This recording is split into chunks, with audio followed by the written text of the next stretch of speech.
Donc, bienvenue officiellement à ce 19e épisode du podcast de H2H Academy.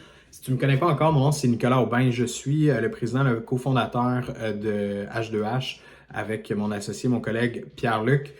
Puis dans toutes les capsules qu'on fait, tous les podcasts, vidéos qu'on fait, bien, c'est du contenu qu'on prend le temps de créer pour t'aider toi dans tes ventes, dans ta façon de travailler dans ton entreprise pour te permettre d'aller chercher plus de clients tout simplement. C'est rare que je fais ça, mais avant de commencer cet épisode-là, je te demanderais une chose si tu ne l'as pas déjà fait. Si tu écoutes notre contenu de façon quotidienne, tu peux prendre 2 minutes pour aller nous suivre, que ce soit laisser un 5 étoiles sur Spotify, Apple Podcasts, YouTube, peu importe, laisser un commentaire, un follow, pour dire que tu apprécies le contenu. Ça fait une énorme différence pour nous. Aujourd'hui, au sujet du jour, on a décidé de parler de l'influence et de la persuasion. Donc, est-ce que les deux sont nécessaires pour ton entreprise, alors qu'en 2023, on est dans un ère où l'influence occupe beaucoup de place, mais la persuasion, elle, est-ce qu'elle a encore sa place? Puis pour ceux qui ne savent pas, c'est quoi? Comment ça peut t'aider? Comment ça peut influencer les revenus que tu vas faire dans ton entreprise? Je te laisse là-dessus. J'espère que tu vas apprécier cet épisode-là.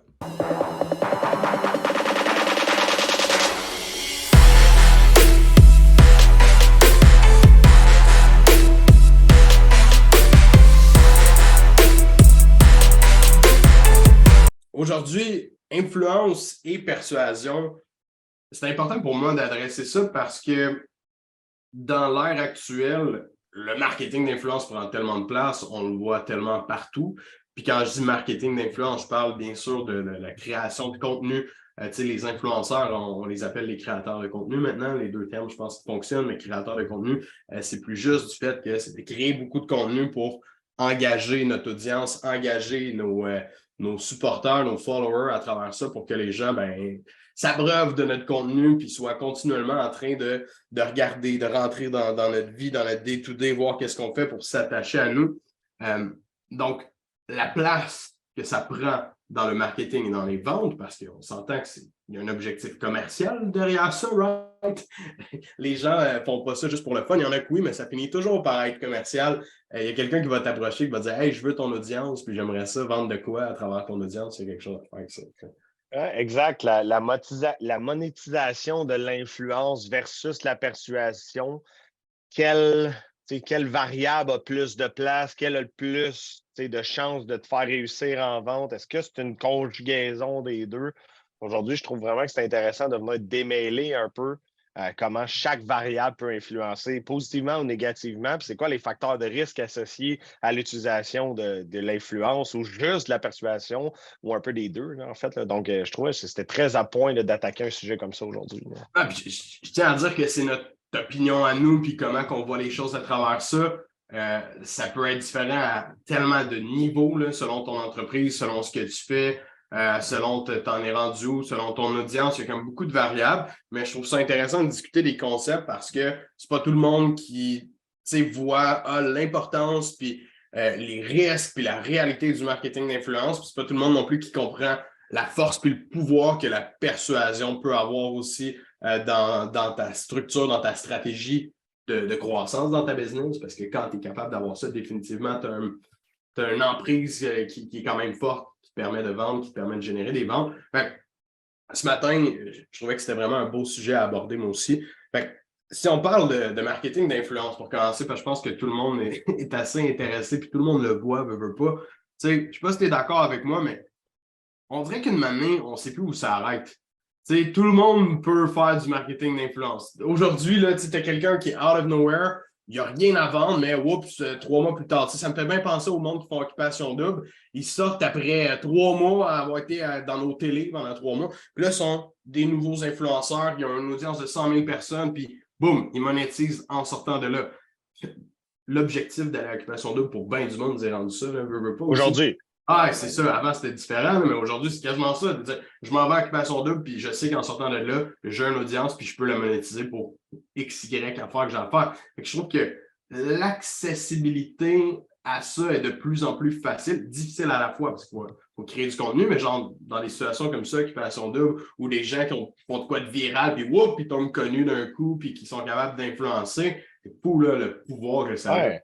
Ben, tu sais, le comportement du consommateur a aussi énormément évolué, hein, parce qu'auparavant, tu sais, si on pense, là, je veux dire, 1990 ou début des années 2000, les jeunes femmes consommaient en regardant, mettons, Madonna puis les nouvelles lignes de linge. Fait que, tu sais, je pense que l'influence dans le temps a toujours eu sa place, mais Mhm. aujourd'hui, la compétition pour avoir une certaine notoriété en termes d'influence est vraiment importante, là, tu sais. Oui, tu as raison qu'un nobody demain matin peut commencer à faire de l'influence, puis s'il y a un trend, puis il y a quelque chose de particulier, il peut prendre une place importante en termes d'influence. Mais sinon, là, aujourd'hui, tout le monde peut se partir une tribune sur différents médias sociaux et être en mesure de se créer une audience. Mais par contre, c'est vraiment rendu difficile. Fait qu'effectivement, puis tu sais, d'ailleurs, Production J qui s'occupent là, de la production d'Occupation Double sont rendus qui prennent une certaine proportion des Ah recettes ben oui. qui sont générées de la création de contenu ou de la monétisation du contenu des gens qui vont participer à l'émission Occupation Double, là. Donc, définitivement, je pense que dans l'histoire, ça a toujours été quelque chose qui a eu sa place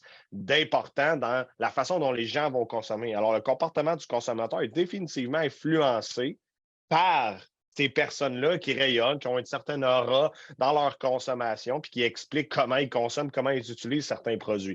Alors, définitivement, ça a sa place depuis très longtemps, en fait, là. Ah, définitivement. Puis plus longtemps que ça encore, je l'ai entendu au AdWords, j'en ai parlé déjà, mais la parallèle avec les institutions qu'on avait auparavant, puis là, on recule avant les années 1990, ben, plus le temps avance, plus ça s'éteint, puis là, c'est pratiquement éteint. Mais les églises, les religions étaient des brands dans le temps. Les gens avaient une façon de penser, des valeurs, des choses qui, pour eux, OK, ça, c'était inévitable. Le mariage dans le temps, si tu n'étais pas marié et tu étais en couple, ça faisait aucun sens. Ça allait au-delà de ta religion, ça allait au-delà de ta personne. Tu ne pouvais pas ne pas te marier si tu étais en couple. Tu paraissais comme, je ne sais pas de quoi ils traitaient les gens, là, je ne veux pas utiliser ces Ben, mots ici, mais c'était juste illégal, là. Tu démonisais la religion, tu ouais, respectais pas, tu étais dans le c'était le démon. parjure, là. T'étais le T'étais le démon, démon, là. c'était ça. Fait que la réalité, c'est que les gens, auparavant, s'attachaient énormément aux institutions, donc aux religions, aux églises. Puis ça, j'ai tiré ça du AdWorld que j'ai écouté d'ailleurs la semaine passée. J'ai trouvé ça vraiment pertinent. C'est un businessman, un grec, je ne me souviens plus de son nom. C'est Ogilvy Marketing, quelque chose comme ça. C'est une compagnie de branding. Puis il expliquait vraiment que les gens dans le passé, eux, étaient attachés justement aux églises. C'était leur façon de penser, c'était leur valeur. Puis les églises prenaient tellement de place que les brands, le marketing, tout ce qui se passait autour était beaucoup plus faible, prenait une position moins importante justement dans les décisions, dans les valeurs des gens, dans leur façon de penser. Alors que depuis plusieurs années, déjà, l'Église, les institutions s'effacent. Les gens ont plus ce repère-là. Ils ont plus cette connexion-là avec la religion, cette obligation-là, voire même, parce qu'on était un peu obligé de s'endoctriner, ou je ne sais pas comment dire ça, mais d'aller C'est le vraiment. bon mot. C'était le bon mot de C'est s'endoctriner le bon mot, hein. à la religion. Puis aujourd'hui, les gens ils ont le choix. Ils ont le choix de dire hey, tel brand, telle personne, j'aime ses valeurs, j'aime sa façon de penser, j'aime sa personnalité, je m'attache à cette personne-là.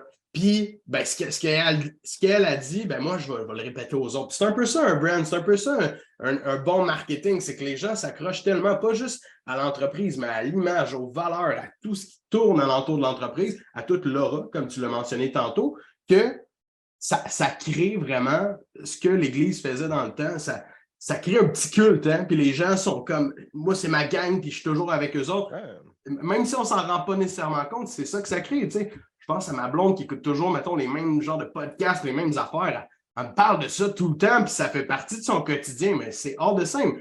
Les gens qui nous écoutent de façon quotidienne, puis qui sont là, hey, c'est hot, les gars, qu'est-ce qu'ils font? J'aime ça sur la bande. Il y a du monde qui vont dire, hey, moi, je déteste ces gars-là parce qu'ils sacent, puis je veux rien savoir d'eux autres. Ben, c'est correct en voulant dire, les gens ont le choix de choisir justement quel business, quel brand, quelle personne ils vont écouter. Ouais. Puis ce qui est intéressant, et tu sais, c'est un risque là, quand même, le facteur d'influence, là, c'est qu'il y a des gens qui vont prendre ça à outre mesure. Là, tu sais, ça a créé des gourous du web. Là. Tu sais, genre, tu sais, les Moïse de l'époque là, qui créaient vraiment des petits techs, là, ben, il y a des gens qui le font à différents niveaux. Ça peut être en business, là, tu sais, le culte du succès, là, la fameuse Lamborghini sur TikTok là, que tout le monde rêve d'avoir. Là. Ben ça, c'est un culte. OK? C'est un culte là, du succès démesuré, de l'atteinte, de l'acquis et des acquisitions matérielles, etc. Ben, ça, c'est un facteur d'influence, puis les gens vont acheter ça. Mais ça, définitivement, c'est un endoctrinement, puis c'est un culte. Là. Les gens, ils vont consommer ce que la personne va dire concernant justement tout ce qui est les acquis, son gros condo, ses Tesla, whatever. Puis c'est juste ces possessions matérielles qui font en sorte qu'ils influencent les gens. Fait que ça, c'est une forme de culte. Alors, mais ça marche parce qu'il réussit à convertir une certaine clientèle, comme par exemple les jeunes, là, on voit ça beaucoup sur TikTok, là, les jeunes qui font de l'immobilier, là, ils ont 20 ans, hein, j'ai des portes, j'ai des portes, tu peux acheter des portes, pas d'argent. Ben, c'est-tu de la merde? C'est pas de la merde? Je ne veux pas prendre position aujourd'hui. L'objectif, c'est que son facteur d'influence, il fonctionne parce que malgré le fait qu'il y a plein de monde qui l'haït, OK? Il y a des gens qui l'aiment, puis il y a des gens qui payent ses formations, puis il y a des gens qui payent son accompagnement, puis son coaching, puis il y a des gens qui réussissent avec son accompagnement. Alors, est-ce que l'influence, dans ce cas-ci, a une plus grande place que la persuasion?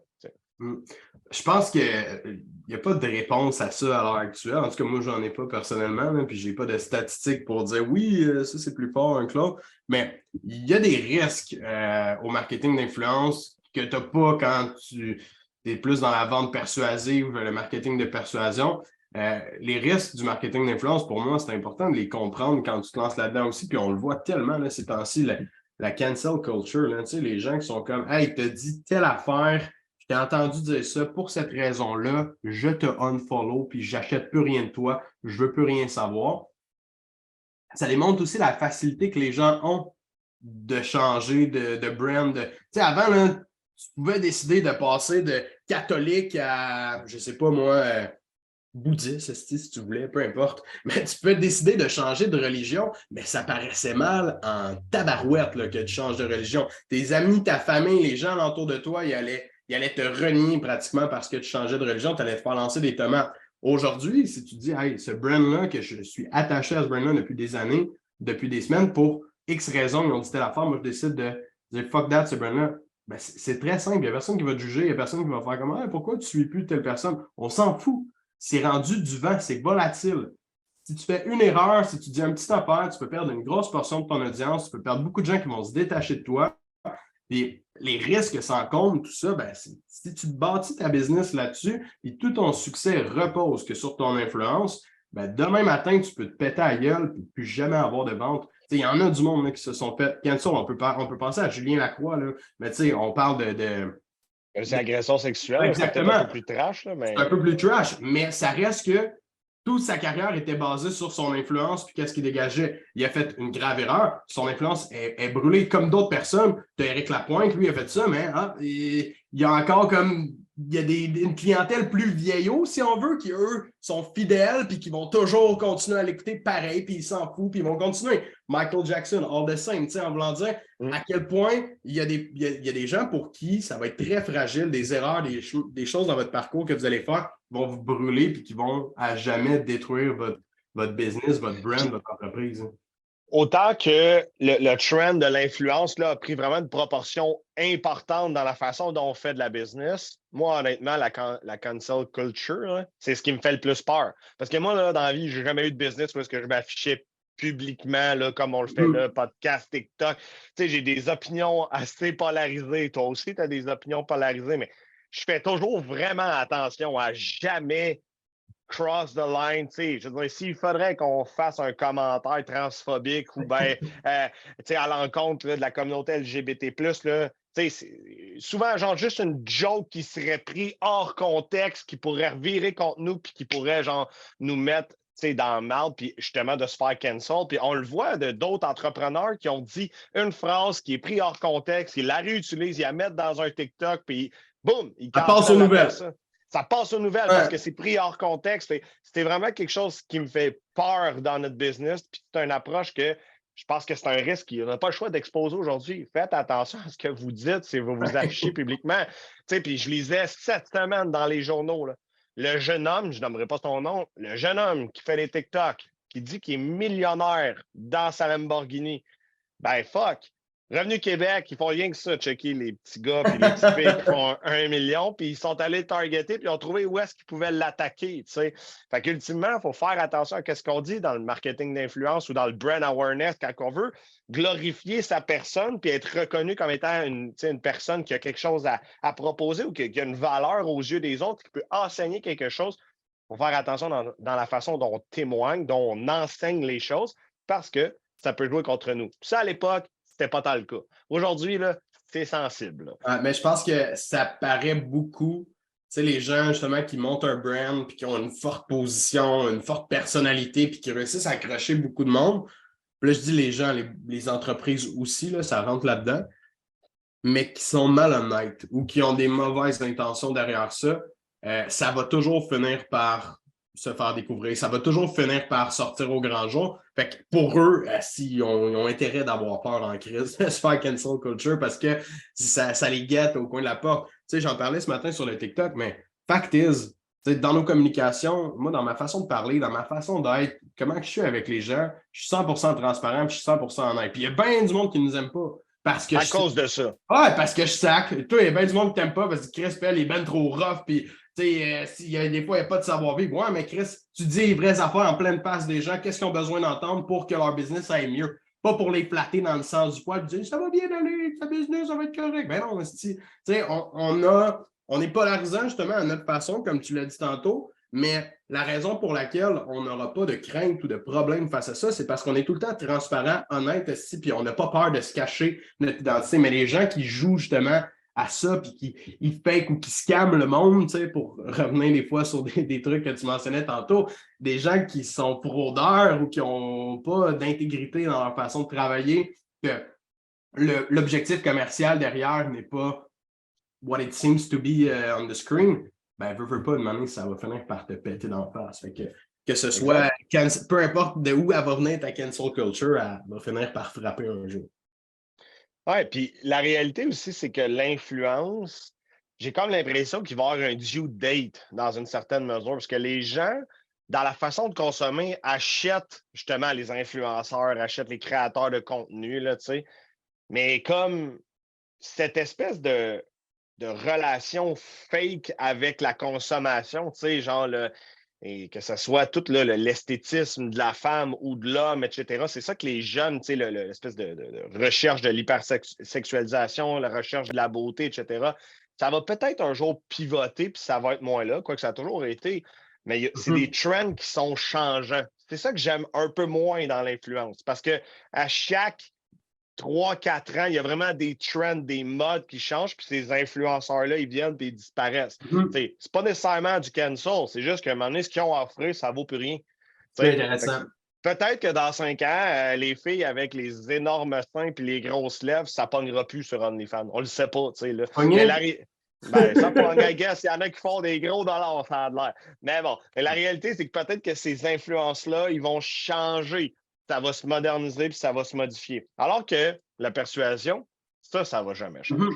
Bon point, tu sais, puis c'est là un peu où on veut en venir dans ça, tu sais, c'est l'importance d'être en mesure de persuader puis de démontrer à ta clientèle que ben, elle a un besoin en ce moment, tu le soulèves, tu fais ton travail de marketing en disant hey, as-tu de la misère avec telle situation? Est-ce que tu vis telle affaire? Ah oui, Chris, c'est moi ça. OK. Savais-tu qu'il existe X solution pour ça? Ah ouais, OK, j'avais pas pensé à ça. Tabarouette, il y a une solution. Puis, savais-tu que moi, j'ai une solution super nice pour régler ce problème-là? Ça va me faire plaisir de t'en parler puis de regarder avec toi, je peux t'aider avec ça. Oh, OK, intéressant. Donc, ça déjà, tu pars à froid. Puis c'est ça la différence. Le marketing d'influence, tu crées un environnement, tu crées une communauté, où est-ce que tu animes cette communauté-là de façon quotidienne, which is what we do, actually. Là. C'est ça qu'on fait dans notre groupe Facebook, c'est ça qu'on fait avec le TikTok, avec notre stratégie de contenu à gauche et à droite. On entertain notre communauté parce que on veut que les gens aient du contenu, on veut que les gens voient qu'est-ce qu'on fait, qu'est-ce qu'on est en mesure de donner comme valeur. Mais il y a l'autre aspect de ça. Il y a l'aspect persuasif. Et avant d'attirer les gens dans notre communauté, il faut les persuader de venir dans notre communauté. Il faut vendre quelque chose, il faut avoir quelque chose d'intéressant pour qu'ils viennent dans notre communauté. Donc, il faut être persuasif. Il y a des gens qui vont se faire suivre parce que, bon, ils ont fait une vidéo funny ou ils ont fait une pub drôle, peu importe, puis les gens vont les suivre.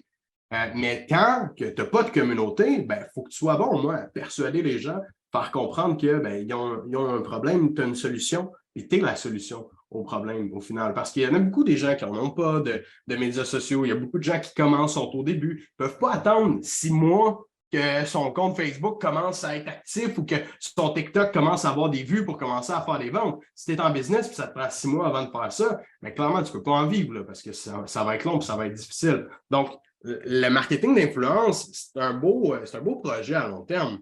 Mais d'être en mesure de vendre de façon persuasive, ça va être utile dans le court, dans le moyen et dans le long terme aussi, parce que tu vas toujours être en mesure d'avoir le contrôle sur ce que tu fais plutôt que de te croiser les doigts que les gens viennent vers toi. Exact. Puis, on parle souvent d'avoir un démarrage d'entreprise qui est solide. C'est un facteur de réussite pour une entreprise à moyen et long terme. Les premiers pas que tu vas faire en entreprise, ils ne seront pas faits par l'influence que tu as générée. À moins que tu sors d'occupation double, tu as 150 000 followers, puis boum! Bon, OK. Exception à la règle, les 6 business que j'ai partis dans les 15 dernières années, ça a toujours été la persuasion qui a mis du pain et du beurre sur ma table. Au début, la persuasion en termes de recrutement, puis ça m'a amené du succès de vente. C'est ce qui a fait que j'ai créé mes entreprises. C'est sûr qu'aujourd'hui, la facilité d'atteindre l'influence fait en sorte que c'est beaucoup plus facile de vendre. Dans le sens que les gens, ils savent on est qui. Quand je le pose en rencontre, comme, où t'as entendu parler de nous? Ben, Chris, on te voit partout. Ah, OK, good. Puis ça, déjà là, ça place la table sur une certaine confiance, puis il y a une corrélation qui se tisse dans leur tête. Mais définitivement, ça ne peut pas juste être l'influence. Il va toujours avoir le facteur de persuasion qui va rentrer en ligne de compte pour conclure une vente. Là, Ah, c'est sûr, mais quand tu vends une paire de boxers, c'est peut-être un petit peu moins compliqué, puis l'influence fait une estique de bon job. Mais du moment que tu es un expert, que tu vends un service, que tu vends un prix qui est peut-être un peu plus d'envergure que 22 pour trois boxers, quoique ça doit coûter plus cher que ça, les boxers. Mais la réalité, c'est que ça dépend de ça. C'est pour ça que je parlais au début. C'est notre opinion, puis dans différents domaines, dans différents business, ça n'aura pas nécessairement le même impact. Il y a des business que l'influence va pouvoir avoir un gros effet important, mais ça reste que c'est quand même... Oui, c'est facile l'accès au marketing d'influence, mais de réussir avec le marketing d'influence, ce n'est pas facile. Du moins, pas pour tout le monde. Il y a des gens qui ont beaucoup de compétences là-dedans. Pour eux, c'est plus normal. Ils sont à l'aise devant la caméra, sont à l'aise de se mettre de l'avant. Ils ont déjà un background là-dedans. Ils sont capables de partir un branding puis de l'exposer comme ça. Good for you. Mais la majorité des gens qui se lancent en business comme entrepreneurs, travailleurs autonomes, c'est leur premier projet. C'est rare qu'ils ont fait 10 ans de caméra en arrière d'eux autres puis qu'ils ont tout le skill set, les outils, les micros, les caméras, tout le gros kit pour partir là-dedans. Puis ça, pour moi, c'est un peu un piège. Parce que tout le monde fait comme « Hey, tout le monde fait ça, je vais faire ça moi aussi en commençant ma business. » Combien de fois on le voit? Combien de fois, sérieux? Genre, tout le monde, tous les courtiers hypothécaires veulent devenir les PC Jolicoeur. C'est pas parce que ça a marché pour lui que ça va marcher pour toi. Puis en plus, en copiant sa stratégie, c'est un peu whack, parce qu'il est tellement dominant que tu as l'air du gars qui a copié PC. Là, automatiquement, c'est ça que tu es étiqueté. Donc, ultimement, peut-être que tu peux te fabriquer une niche de contenu qui va être différente, mais la réalité, c'est qu'il broad tellement large qu'il ratisse pas mal le marché. Là, la réalité, c'est vrai, tu as raison. Tout le monde est comme c'est un trend, fait que je vais prendre cette avenue-là, mais en sacrifiant ce qui serait l'essentiel, la capacité à persuader, à convaincre quelqu'un à prendre une décision en établissant une relation de confiance puis en faisant que la personne va prendre la bonne décision avec toi parce que tu lui fais une proposition sincère et authentique. Ça vaut bien plus que toute l'influence, que tout ce que tu peux créer en stratégie de contenu au départ. OK? À moyen et long terme, on est d'accord que l'utilisation conjointe de ces deux stratégies-là peut être un effet multiplicateur. Mais au départ, si ta première stratégie, c'est de dire je vais créer 2 TikTok par jour pendant 6 mois, là, ça ne fera pas tomber du pain et du beurre sur ta table au départ. Là, définitivement pas. Puis, je pense qu'il y a une affaire qui est. Moi, je pense que c'est nécessaire, une stratégie de contenu, là, une stratégie d'influence en 2023. Là, à l'heure actuelle, je pense que c'est nécessaire. Mais, comme tu l'as dit, c'est pas ça qui va te mettre du pain et du beurre sur la table demain matin. Je pense que pour n'importe qui, c'est important de le faire parce qu'avec le temps, plus en plus les gens se rattachent à ça, de plus en plus la compétition est partout. Fait que si on pense dans 5, 10, 20 ans, les gens qui vont arriver sur le marché, mais qui vont avoir comme boum, plein de gros noms, plein d'énormes influences sur le web, puis tu vas être un petit poisson rouge dans l'océan, mais tabarouette, tu vas avoir besoin de manger tes bas un petit peu plus. Ça va être difficile. Je pense que pour tout le monde au départ aussi, c'est important d'avoir une stratégie persuasive où est-ce que tu as le contrôle sur tes ventes, sur tes revenus, parce que tu ne peux pas te fier sur du marketing d'influence jour 1, 2, 3, 4, 5. Et on le dit souvent, le démarrage d'entreprise, c'est là que ça passe ou ça casse pour beaucoup de gens. Fait que si tu attends que ça vienne à toi en espérant que le marketing d'influence va payer au début, oublie ça. Mais moi, je pense que c'est nécessaire d'en avoir sur le long terme. Oui, tu peux Ouais. faire le business sans ça, mais plus le temps va avancer, puis je pense plus le marketing va évoluer, plus que ça va prendre de l'ampleur, puis ça va compétitionner.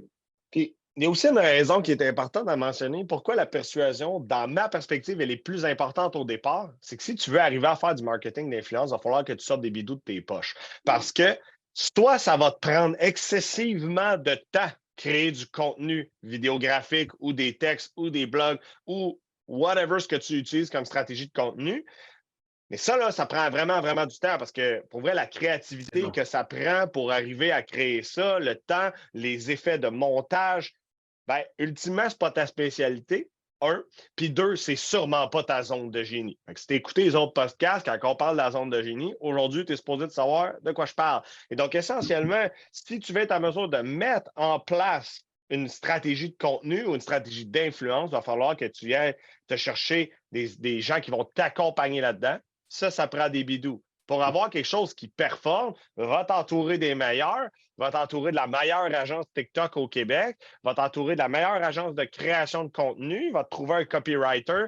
C'est ça leur spécialité. Puis le coût de revient que tu vas générer par rapport à ça va être vraiment plus intéressant parce que tu vas avoir appris à persuader les gens à acheter sans ça. Alors, ça va juste faciliter at the end ton processus de vente parce que les gens vont déjà avoir une petite idée de t'es qui, puis ça va te permettre de prendre davantage une plus belle part de marché.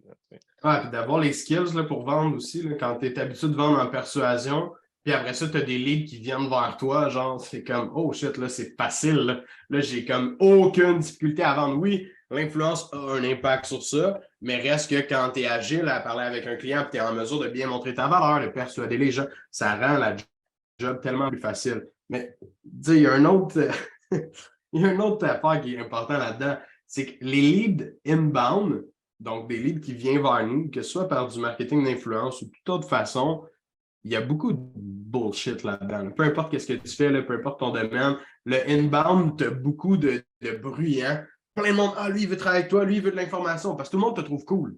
C'est ça un peu le problème. Tout le monde, ah, c'est nice, ceux qui font, j'aimerais ça travailler avec eux. Ah, moi, je suis intéressé. Tu grattes un petit peu toutes ces leads-là, puis tu les amènes là, dans le funnel, tu les amènes tranquillement vers la vente, puis techniquement, tu te rends compte que ça ne vend pas. Pourquoi? C'était pas le bon client, il n'y avait pas le bon besoin, il n'y avait pas tel. C'est pas parce que tu offres quelque chose aussi que tous les leads qui vont venir à toi vont être bons. Fait que le marketing d'influence peut avoir tendance à t'amener beaucoup de bruit, beaucoup d'espoir, mais tu as un job de filtrage à faire pour aller chercher la qualité à travers ça, qui est très important. On le voit avec des étudiants avec qui on travaille, je le vois personnellement. Ça fait pas longtemps qu'on est en grosse stratégie de contenu, ça fait comme 6 mois peut-être là, qu'on a vraiment mis les gaz là-dedans, puis je vois la stratégie de contenu. À tous les jours, j'ai quelqu'un qui m'écrit pour dire je suis intéressé, formation à gauche, à tous les jours. Mais 9 fois sur 10, c'est pas un bon fit. Puis je dis désolé, je suis pas la bonne personne pour t'aider. 9 fois sur 10. Pas parce que notre message n'est pas bon, pas parce que notre marketing n'est pas bon. C'est parce que les gens ils nous aiment et ils ont le goût de venir travailler avec nous.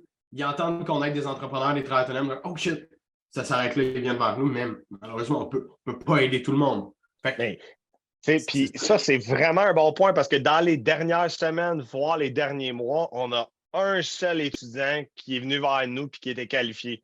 Puis qui a dit moi, je vais me rapprocher de vous. Puis moi, je veux apprendre. Deux? Ah oui, deux. Fait que ces gens-là, ben, ils voulaient être proches de nous, ils voulaient travailler avec nous, ils voulaient avoir un peu plus de notre savoir, de notre comment on travaillait, puis mais c'est les deux seuls. Là. Parce qu'effectivement, il y en a aussi beaucoup des gens qui viennent voir moi, puis je suis comme, ben là, t'as pas de business, t'as pas ci, t'as pas ça, je veux dire, je peux pas t'aider, il n'y a pas de matière. Là, souvent, c'est des idéalistes qui viennent vers moi, là, des idéalistes ou des gens qui rêvent, des rêveurs. C'est correct d'avoir un rêve, là, mais la différence entre un rêve puis un objectif, c'est celui qui passe à l'action puis qui l'atteint. Hein, tu sais. Puis moi, si tu n'es pas dans l'action, ben, je ne peux rien faire pour toi. Alors, définitivement, la stratégie d'influence peut causer cette problématique-là. Puis on le vit avec certains de nos étudiants qui génèrent une shit tonne de leads par TikTok, notamment, j'en ai 2 en tête. Puis, faut qu'ils discriminent de façon très, très importante afin d'aller chercher la crème. Là. Puis ça, ben, c'est des efforts de temps là, quand même pour arriver à ça. Là, ouais, parce que la réalité, même si tu nous donnes 100 000 je veux pas d'accompagnement, je suis prêt à payer. Si on n'est pas le bon fit pour t'aider, on ne te prendra pas. Même l'objectif est qu'on veut travailler avec des clients, qu'on va te donner des résultats. Même chose pour tout le monde, pour toi dans ta business. Tu ne veux pas prendre un client que tu vas lui donner 0 résultat. Même s'il est prêt à te payer bien, bien cher, tu veux pas. Tu veux un client avec qui tu vas avoir un bon fit. Tu vas être capable de vendre ton offre de produit, ton offre de service. Et ça va répondre réellement à son besoin à lui, malgré tout ça. Parce que l'influence, ça a cet impact-là de dire ah oui, non, je suis prêt à payer, je travaille avec toi. Ouais, mais j'ai pas un bon fit. Ouais, mais je peux te payer plus cher encore. Ouais, mais c'est pas un bon fit. Quand même, tu me payes, c'est pas ça le problème. Je suis pas la meilleure personne pour t'aider à l'heure actuelle dans ta situation. Ça. Je pense que pour recap, je pense que le point, notre opinion mutuelle là-dessus, c'est que la persuasion, c'est l'élément le plus important à maîtriser en début d'entreprise, mais par la suite, il y a un complément à apporter avec une stratégie d'influence. Et la stratégie d'influence ne pourra jamais être la seule et unique stratégie parce qu'on en connaît des gens qui ont des followings exceptionnels puis qui ne sont pas capables de vendre leur accompagnement, leur service, leurs produits parce que leur mindset, c'est Chris, je suis hot, je suis vraiment hot, mais je comprends pas pourquoi les gens ne m'achètent pas. Il faut que tu persuades les gens. Il faut que tu les amènes à prendre une décision favorable dans ton service. Puis ça, c'est la vente qui va faire ça pour toi. Puis pour être capable de faire ça, il faut que tu persuades. Alors, c'est une juste combinaison des deux en 2023. Puis pour les prochaines années, c'est un trend en ce moment qui fait en sorte que c'est une combinaison des deux. Par contre, tu peux juste vendre sans être présent nulle part. Puis tu vas réussir pareil. Ça a marché il y a 30 ans. Puis ça va marcher probablement encore dans 30 ans. À moins que l'intelligence artificielle take over the world. Là, mais... ça prend des efforts, ça prend une bonne stratégie, ça prend du temps à mettre là-dedans, mais ça fonctionne toujours, évidemment. Exact. Parce qu'on est capable, on a le contrôle sur ce qu'on fait. Fait que merci Pierre, très bon pas aujourd'hui. Content d'avoir jasé de ça. Yes. Merci encore une fois à toi d'avoir été avec nous jusqu'à la fin de cet épisode. Il y a beaucoup d'autres contenus qui ont été faits dans les épisodes précédents. Si tu aimes ce que tu entends à l'heure actuelle, je t'invite à aller voir ce qu'on a fait dans le passé. Puis si tu aimes, encore une fois, ce que tu entends aujourd'hui, eh bien, comme je l'ai mentionné au départ, tu peux prendre le temps juste de t'abonner, laisser un 5 étoiles, ça fait toute la différence pour nous. C'est notre paye au final. C'est la façon dont tu peux nous remercier du contenu qu'on fait et qui t'aide, je l'espère fortement, dans tes ventes, dans ton développement des affaires. Sur ce, merci beaucoup, bonne semaine, bonne vente.